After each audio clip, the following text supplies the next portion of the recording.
بسم اللہ الرحمن الرحیم۔ باعث افتخار کے نئے ایپیسوڈ کے ساتھ میں انجینئر افتخار چودھری آپ کی خدمت میں پیش ہوں۔ آج کا دن پاکستان کی سیاسی زندگی کا بڑا ہی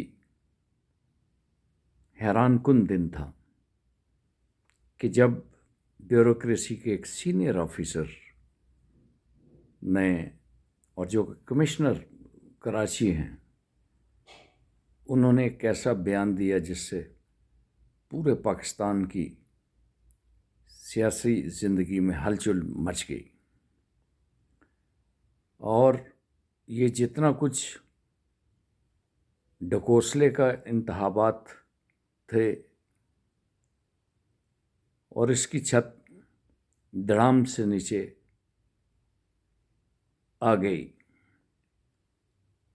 ایک ایسا شخص جس کے کریڈٹ میں راولپنڈی کی تعمیر و ترقی کا ایک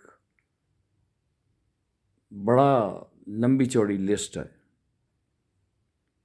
انہوں نے اپنے ضمیر کی آواز کے اوپر لبیک کہتے ہوئے چیف الیکشن کمشنر اور دوسرے کئی اداروں کو پٹخ کے نیچے پھینک دیا ہے۔ انہوں نے لاہور کا تو ذکر نہیں کیا کیونکہ وہ پنڈی کے کمشنر تھے، اور انہوں نے یہ کہہ کر موجودہ انتخابات پر بڑی گہری تبصرہ بھی کیا اور باتیں بھی کی، اور انہوں نے یہ کہہ کر حیران کیا کہ میں فجر کی نماز کے بعد اپنے آپ کو اتنا گلٹی فیل کرتا تھا تو میں نے خودکشی کا ارادہ کیا تھا کہ جو حالات گزشتہ ایک ہفتے پہلے گزرے ہیں، یہ اللہ کا کرم ہوا ہے کہ انہوں نے حرام موت نہیں قبول کی، بلکہ انہوں نے بڑے بڑے محکموں کو چلو بھر پانی میں ڈبو کے رکھ دیا ہے۔ آج راجہ سلطان سکندر کس منہ سے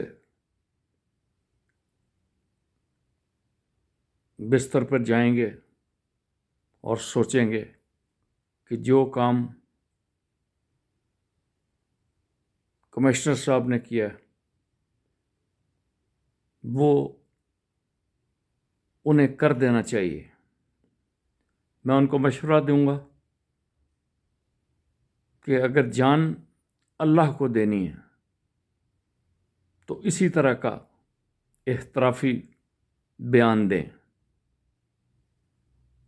اور انہوں نے چیف جسٹس کے اوپر جو الزام لگایا ہے اس الزام کی روشنی میں جسٹس فائز عیسیٰ سے میں مطالبہ کرتا ہوں کہ فوراً مستعفی ہوں۔ آخر کار کوئی غیرت بھی ہوتی ہے، کوئی شرم بھی ہوتی ہے۔ پاکستان تحریک انصاف سے راولپنڈی اور اس کے علاوہ پورے پاکستان سے سیٹیں چھیننے کا جو عمل اس دوران کیا گیا اور فارم 45 اور 47 کی لڑائی میں 47 کو جتوایا گیا، یہ کیسے ہو سکتا ہے کہ ابھی رزلٹ آئے نہیں تھے تو ایم کیو ایم کہہ رہی تھی ہمیں 17 اور 18 سیٹیں ملیں گی، یہ ان کو سیٹیں دی گئی ہیں۔ اور میاں نواز شریف صاحب سے میں ایک بات کہوں گا، کیونکہ جدہ میں قیام کے دوران میں ان کے ساتھ رہا ہوں، اور جو انہوں نے کہا تھا کہ پاکستان فوج نے میرے ساتھ اچھا نہیں کیا، اور انہوں نے یہ کہا تھا کہ میرا دل کرتا ہے کہ پاکستانی فوج کو پورے بازار میں خدا نخواستہ پینٹ اتار کر ان کے اوپر برسائیں جائیں۔ یہ میں نے خود سنا تھا، اور میں نے میاں صاحب کو کہا تھا کہ ایک حوالدار نہیں سنبھالا جاتا تو آپ کیسے ساری فوج کو بدنام کرتے ہیں۔ آج ثابت ہوا کہ فوج کو بدنام کیا جا رہا ہے، ادارے بدنام کرتے ہیں دوسرے، جیسے الیکشن کمیشن اور عدلیہ ہوا اور بے شمار جو دوسرے ادارے ہیں، اور یہ سادہ لوگ ساری اپنے اوپر ندامت لے لیتے ہیں۔ آج پاکستان فوج کا احترام کرنے والے، اور جیسے کہ عمران خان نے کہا کہ یہ ہماری فوج ہے، ہم اس کے ہیں، میں بھی فوج کی بہت بہتری چاہتا ہوں۔ آگے بڑھ کر حافظ صاحب پورے الیکشن کو سیدھا کرنے کے لیے جس کی جتنی سیٹیں بنتی ہیں ان کو دے دی جائیں۔ فارم 45 موجود ہے، اس کے تحت جو بھی فیصلے کیے جائیں وہ حق کو حقدار تک پہنچایا جائے، اور پاکستان تحریک انصاف یہ الیکشن جیت چکی ہے، نہ کہ نارتھ پنجاب میں بلکہ سینٹرل پنجاب اور سندھ میں بھی، اور خاص طور پر کراچی میں یہ سیٹیں جیت چکی ہیں۔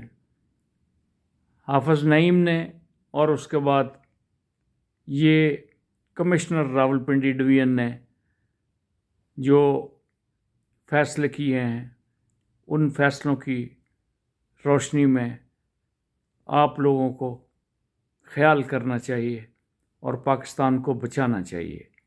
یہ انتخابات 70 کے انتخابات ثابت نہ ہوں، بلکہ دوسرے انتخابات جس طرح پہلے ہوتے رہیں وہ ثابت کیے جائیں۔